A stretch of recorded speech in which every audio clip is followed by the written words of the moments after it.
অদ্ভুত একটি কলা গাছ দেখতে প্রতিদিন ভিড় করছে অসংখ্য মানুষ। কলার এক কাঁধিতে 9টি মোচা এবং প্রতিটি মোচাতে ধরেছে কলা, যা স্বাভাবিকভাবে বেড়ে উঠছে। কলার ভারে যাতে গাছটি হেলে না পড়ে সেজন্য দেয়া হয়েছে বাঁশের খুঁটি। দেশবাসী অনেক দূরে দূরে থেকে লোক আসতেছে, দেখতে আসছে, যাইতে আছে, মানে কি হবে শেষ পর্যন্ত এই কলাটা নিজে বলতে পারি না।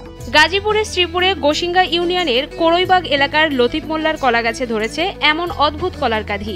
দেশীয় জাতের কলা গাছে 9টি মোচা ধরার ঘটনা এর আগে কেউ দেখেননি বলেও জানায় স্থানীয়রা। আসলে এটা একটা নজরবিহীন ঘটনা। আল্লাহ পাক চাইলে সবকিছুই করতে পারে। ইতিপূর্বে দেখেছি এরকম কলা গাছে থোর দেখেছি, কিন্তু কলা দেখি নাই। কলাতে এরকম 12-14টা কলা সহকারে এরকম থোর বাড়িছি। এটা এমনি আমগর এলাকায় এই প্রথম। কলা গাছে প্রথমে একটি মোচা বের হতে দেখা যায়, এরপর একে একে 9টি মোচা বের হয়েছে। সব মোচা থেকেই কম বেশি কলা ধরেছে। কলার কাঁধিটি আনুমানিক 3 ফুট লম্বা হয়েছে বলে জানায় কলা গাছের মালিক লতিফ মোল্লা। আমার ব্যক্তিগত একটা মনে হয় কলা গুনি না 100-র উপরে কলা আছে এই গাছটার মধ্যে, আর 9টা থোর 100-র উপরে হবে।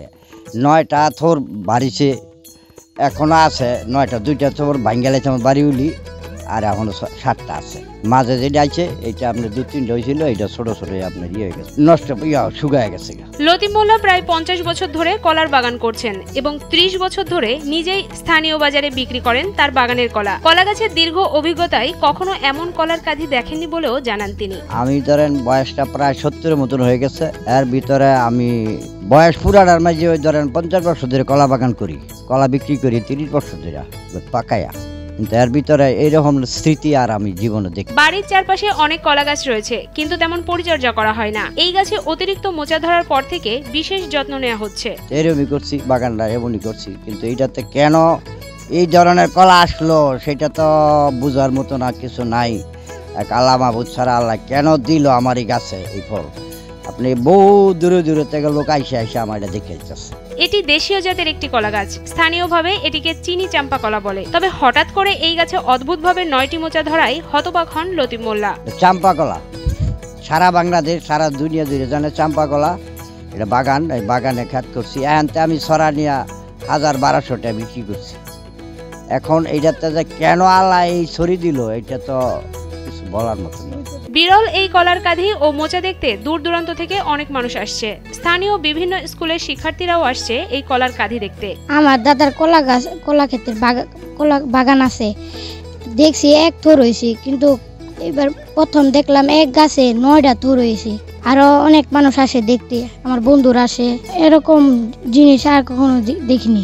এই এলাকায় প্রায় বাড়িতেই কলা বাগান আছে। বিভিন্ন জাতের কলার বাগান আছে এই এলাকায়। তবে জীবনের প্রথম এক কাঁধিতে 9টি মোচা দেখে আশ্চর্য হয়েছেন গোসিঙ্গা ইউনিয়ন পরিষদের ইউপি সদস্য রফিকুল ইসলামও।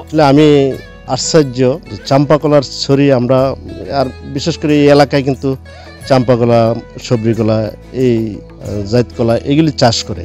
কিন্তু আমি জন্মের পর আমার বাপদাদা পূর্বপুরুষ যারা ছিল তাদের কাছে কোনোদিন শুনি নাই যে 2টা কলার ছড়ি হইতে বা 2টা থোর হইতে বা 3টা থোর হইতে।